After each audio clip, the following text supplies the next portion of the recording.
now in the black box. Whoa. With Spider Loke, Most Easty, aka BJ Keyway, and the Google Gang. Let's go!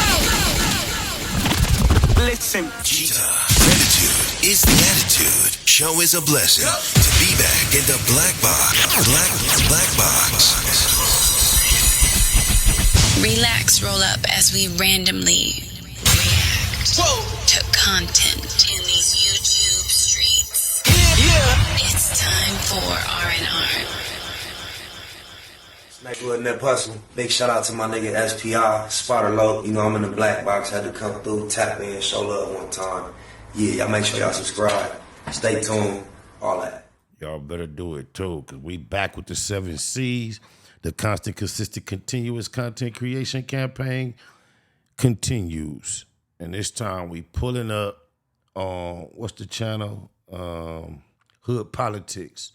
The title is From Star Player to Prime Suspect. The story and case of Tyquan Knox. I saw Crenshaw High in the backdrop with that title. I said, why not? So with no further ado, let's see what Tyquan Knox has been up to.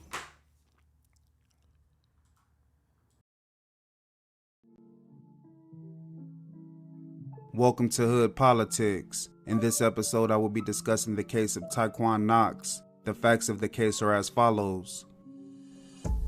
On Saturday, September 2nd, 2006, a group of friends went to the El Dorado bowling alley. Among the group was Ebony White, Amber Mize, Christina Henry, and Christina's boyfriend, Donovan Diaz. Shortly after midnight, the group left the bowling alley. As they walked across the parking lot, Christina saw a friend from middle school named Ryan Bedden. The two spoke for a second, and the group continued making their way to the car. When Christina and Donovan made it to the car, two men approached them. One of the men said, "What you got? Give it to me." When Donovan replied that he didn't have anything, the man cocked a gun and demanded Donovan give him what he had or he would kill him. The other man said they wanted everything, including their sidekicks, which were a popular type of cell phone at the time. Christina gave the man her cell phone, while the other man took Donovan's wallet and gold Rolex chain. The two men then walked to where Ryan was standing. While the group was in the car, Ebony said that was Tyquan, in reference to the robber that cocked the gun. She went on to say that she recognized him because they attended Crenshaw High School together, and Tyquan and her boyfriend were on the school's football team. Tyquan Knox was a star player at Crenshaw. He was being looked at by multiple universities, including Oregon, Fresno, and San Jose State, and he had received scholarship offers from Washington and Arizona, but he had his heart set on UCLA and made it known that he was waiting on them to send him an offer letter, but things didn't quite pan out. It's reported that during a homecoming game in late 2005, Tyquan got into an argument with the next girlfriend. As he walked away, she began following him, and moments later, he turned around and hit her in the face. The incident took place in front of numerous students and school officials. He was then kicked off the football team and transferred to Narbonne High School in Harbor City. He later transferred back to Crenshaw, but missed the remainder of the football season, including the playoffs. The university stopped calling and the offer letter stopped arriving. Tyquan graduated a few months later and enrolled in East Los Angeles Community College and joined its football team in hopes of regaining the attention of the university scouts. The morning of the robbery, Christina's mother, Pamela Lark, took Christina and Donovan to the police station to report the robbery. Christina named Tyquan as the robber. An LAPD detective named Thomas Vetrano was assigned to the case. A couple of days later, Christina identified Tyquan from a photographic lineup, as did Ebony, Amber, and Donovan. A couple of weeks later, Tyquan's mother Carla called Christina's cell phone. Christina was unsure how she got her number and put the call on speaker so that Pamela could hear. Carla told them that she wasn't trying to harass Christina. She was just trying to figure out why the police were looking for her son and how much would it cost to make it go away. Pamela then asked Carla, would she still ask such a question if Tyquan killed Christina? Christina became scared and called Vetrano. She told him that she felt threatened. Vetrano made a note of the call. A couple of weeks later, Carla called Christina a second time. A few hours after that, she called a third time and put Tyquan on the phone. Tyquan told Pamela that he didn't do it. Pamela replied, "Sweetie, if you didn't do it, then you don't have anything to worry about because Christina wouldn't lie on you." Christina reported the additional cost to Vetrano. Pamela and Christina asked if they could be moved to another location due to safety concerns. concerns. They were told relocation funds could be provided to them if they found another place to live. Pamela and Christina searched for another apartment, but had trouble finding one that they could afford. 1 month after the robbery, Tyquan pawned a gold Rolex chain 3 times. The first time was on October 9th, 2006, and he picked it up the same day. The second time was on November 14th for $500, and he picked it up the following month.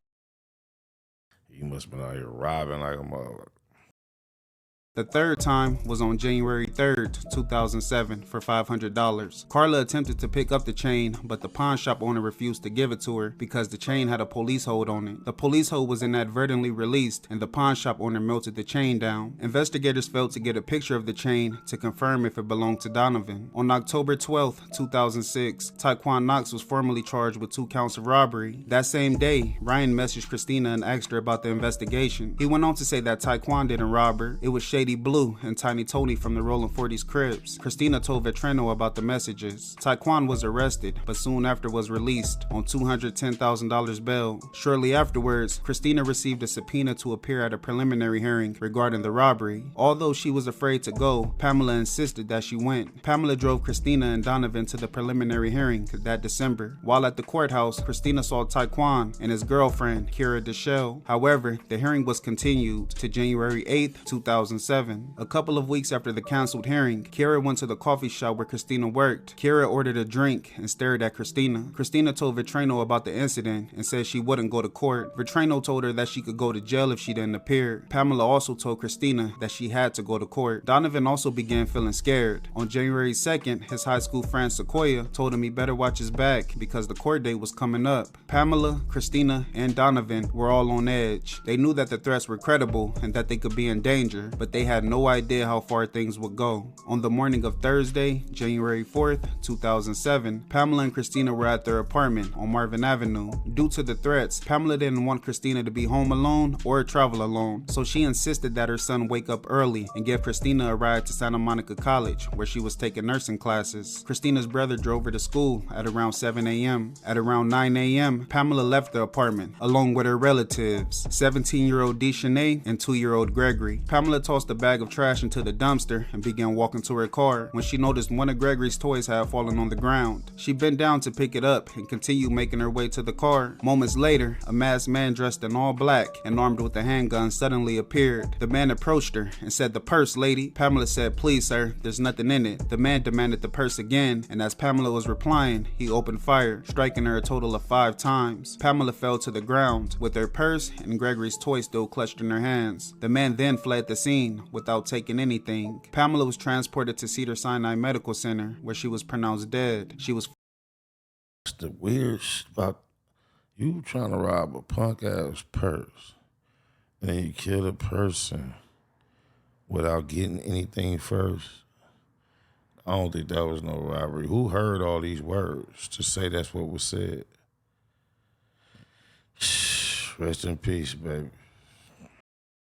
49 years old. Pamela's brother-in-law, Michael Slider, was an LAPD detective. Once he learned about the shooting, he raced to Pamela's apartment. Michael told a lieutenant at the scene that he knew who did this, Tyquan Knox. Investigators canvassed the neighborhood and found 2 women who had noticed a black woman sitting behind the wheel of a Chevy Impala about a block away from Pamela's apartment. The Impala looked new and still had dealership plates. The car caught their attention because it was double parked on the wrong side of the street. Shortly after the shooting, they saw a man dressed in all black jog up the street towards the car. The Impala then sped away. Detectives traced the car to a dealership in Hawthorne. They pulled sales records for recently purchased Impalas. One of the customers was Tyquan. Investigators then put Tyquan's family home under surveillance. Later that afternoon, he arrived at the home with a friend and went inside.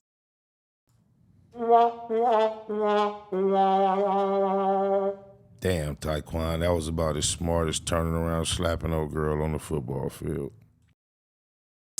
And was arrested as he tried to leave. A few miles away, a separate group of officers arrested Kiara. Officers took her into custody as she tried to drive away from her family's home in an Impala with dealership plates. Kiara was transported to the Wilshire Division Police Station and questioned about the shooting. She told investigators that she woke up early for a doctor's appointment. She went on to say that Tyquan lent her the Impala and that she left the house. An acquaintance who she knew as Justin, or by his gang name, Rampage, approached the car. He asked her for a ride. She agreed maid and dropped him off near Washington Boulevard. She says she fell asleep in the car and awoke when Justin returned a few hours later.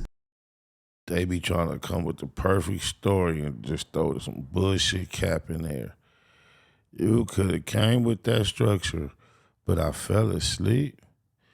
When you got to that fell asleep part, you should have started over with something else. That's bullshit.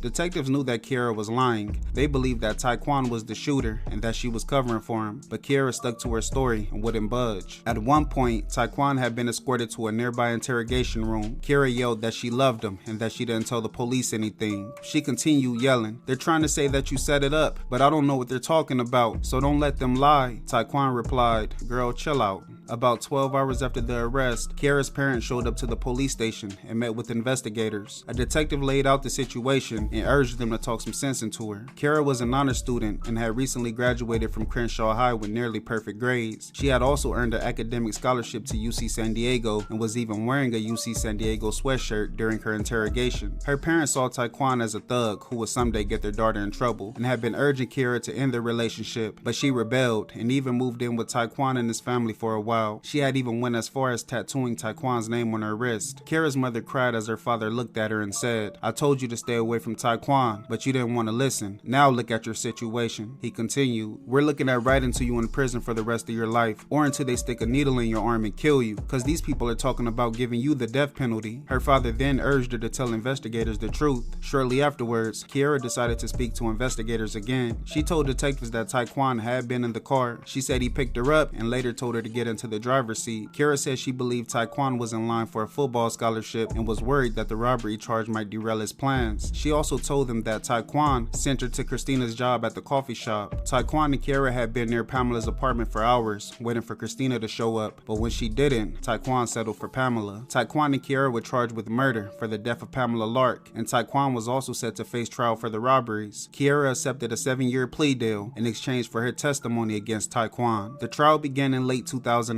The prosecutor in the case was a woman named Danette Myers. Danette told the court that Tyquan robbed Christina and Donovan. Danette look like she is not for play. She on bullshit. And then began a campaign of threats and harassment.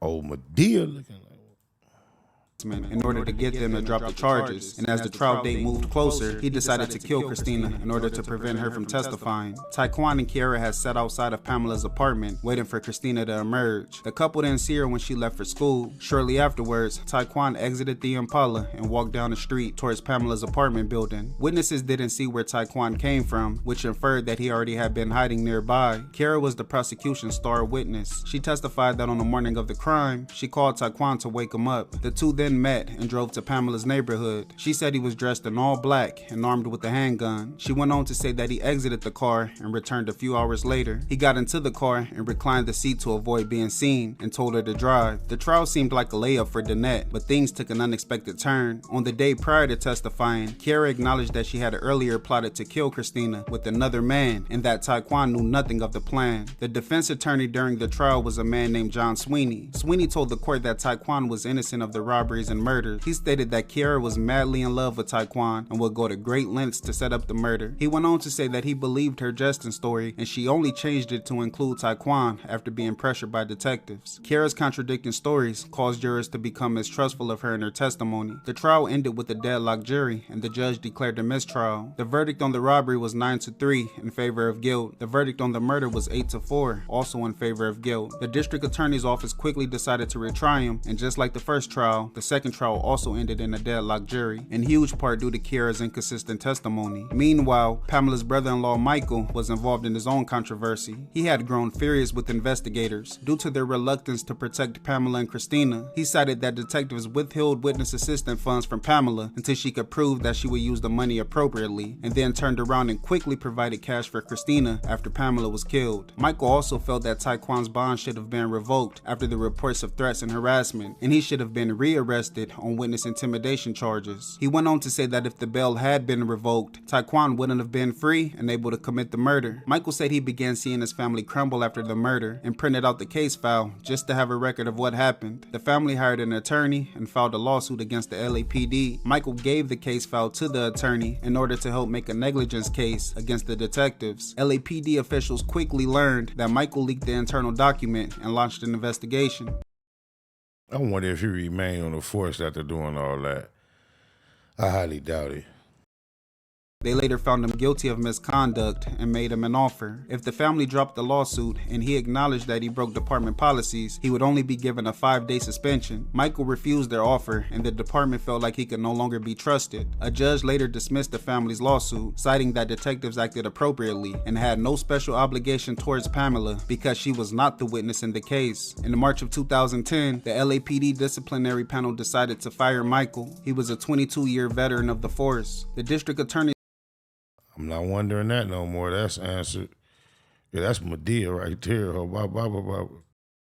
His office decided to try Tyquan for a third time. This time, the net decided not to include Kiara's testimony, but instead focused their case on motive, means, and cell phone records, which showed that Tyquan was near Pamela's apartment.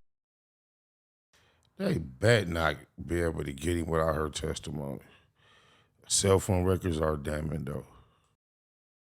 During the time of the murder. The defense attorney during the third trial was a woman named Angela Powell. Angela told the court that there was no real evidence against Tyquan. She stated that the victims of the robbery at the bowling alley all had contradicting stories. Ebony only saw one robber. Meanwhile, Donovan said 2 people were with Tyquan during the robbery. Angela also pointed out how witnesses at the scene of the murder only saw a man dressed in all black, and one witness was unsure if he actually entered the Impala. Ultimately, Tyquan Knox was found guilty of murder for the death of Pamela Lark, with the special circumstance of lying in wait. He was also found guilty of robbery and witness intimidation. On Tuesday, November 8th, 2011, Tyquan Knox was sentenced to life in prison without the possibility of parole. The district attorney's office revoked Kiara's plea agreement and decided to pursue murder charges. Kiara later pled guilty to second-degree murder for the death of Pamela Lark, as well as attempted robbery. After 6 years of lying, Kiara confessed to the crime. She admitted to driving Tyquan to Pamela's neighborhood, fully aware that he planned to kill Christina. She watched him exit the car and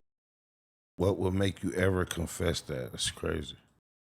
then played the role of getaway driver when he returned. On Thursday, April 4th, 2013, Kiara Deschelle received 19 years to life in prison. In 2019, there was She told and still got life. That's crazy. a change to the felony murder rule. Prior to the change, the rule stated that if someone was killed during the commission of a felony, all accomplices would be charged with the murder, regardless of their role in the crime. The new rule stated that an accomplice must be a major participant in the killing that occurs during the felony, or help facilitate the killing in order to be charged with the murder. In March of 2021, Kiara was back in court. Because Kiara had plotted to kill Christina, not Pamela, a judge found that she could not be charged with the killing. She was resentenced on the attempted robbery charge and sentenced to time served. She was released from custody shortly afterwards. Pamela's family was furious. Her sister Karen asked the court, since they mistakenly killed Pamela, that just nullifies everything. She is just as guilty as the man who pulled the trigger. Kiara went on to co-found an organization called Afterlife Initiative, along with their brother Keith, who had also been recently released from prison. In 2007, at the age of 19, Keith was riding in a friend's car and opened fire on 2 women traveling in another car. Keith was found guilty of attempted murder, as well as gun and gang enhancement charges. He was also found guilty of possession of a controlled substance for sale. Keith was sentenced to 30 years in prison, but had his sentence commuted by Governor Newsom after serving 13 years. The mission of Kiara and Keith's organization is to help those being released from incarceration transition back into society by offering them counseling, housing, education, and employment opportunities. They also perform community outreach in hopes of helping those who are at risk of being incarcerated. I want to thank you guys for tuning in. Please like, comment, and subscribe.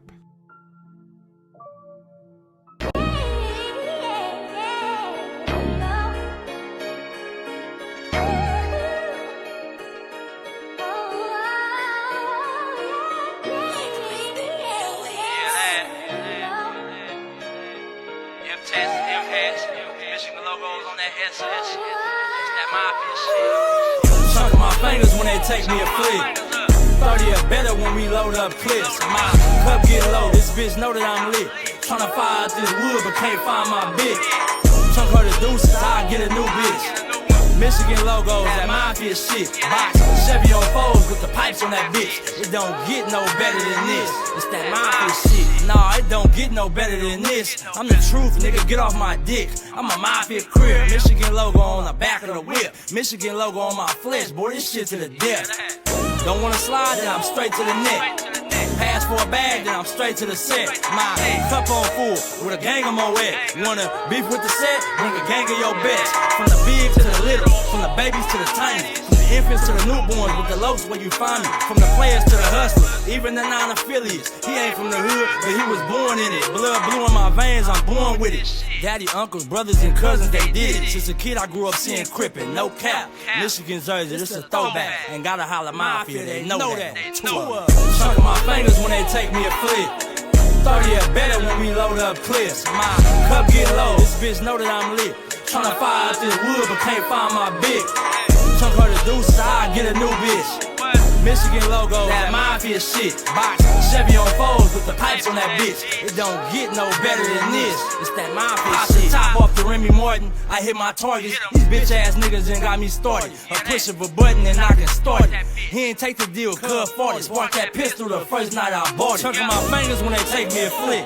Yeah, that. It's a Chevy SS sounding just like a Hellcat with 2 pipes on it. I said it, I stand on it. Off the back, like I'm from the 40s. What you know about gold trophies? Gold chains and gold rags on me. Only politic with real homies. I know all my big homies. We put the hood on the map, hopping out of scat pack. All blue hat that say Baymax. The motherfucking truth. Why the fuck would I make it up? We be putting belt to ass. Them niggas don't play with us. They hit me up and I'ma holler mafia crip. On the count of 2, take my flick. Yeah, that. Chunk of my fingers when they take me a flick. 30 or better when we load up clips. My cup get low, this bitch know that I'm lit. Tryna fire out this wood, but can't find my bitch. Chunk her the deuces, I get a new bitch. Michigan logos, that mafia shit. Box, Chevy on foes with the pipes on that bitch. It don't get no better than this. It's that mafia shit. Yeah, that. Big M's, that was to be exact. Mafia crib. Holla which one I say all of them. Believe that.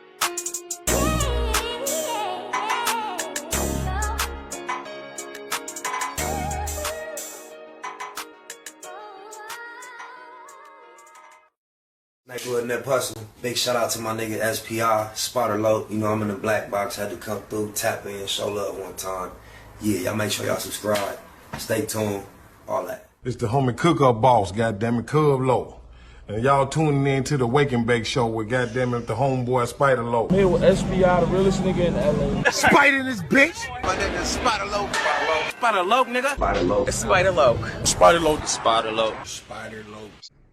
So Spider looks at me because we go back to the juvenile side of the county. What the fuck? My nigga. Spider Low. Spider Low. Shout out to SPI, that motherfucking nigga. Spider Low, Wake and Bake. Better keep it Google, nigga. Loke is in LA somewhere doing what he's doing. In the words of Spider Loke on my mama's mama. Spider Loke's gear. This is Bay Mac. Nate Blood, C-Mac. Shout out my Loke, Spider Loke, huh? Nate Blood on Hood. It's a beautiful world. You fight me? Fight, crib.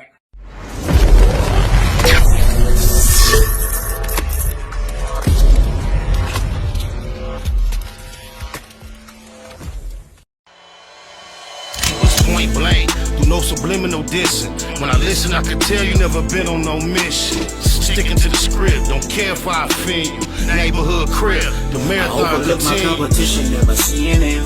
I done trained my mind that I'm going.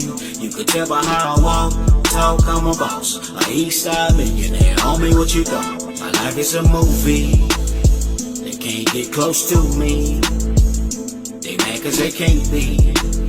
I'm everything that they wanna be, yeah. You are now in the black box. Whoa. With Spider Loke, Most Eastie, aka BJ Keyway, and the Google Gang. Let's go!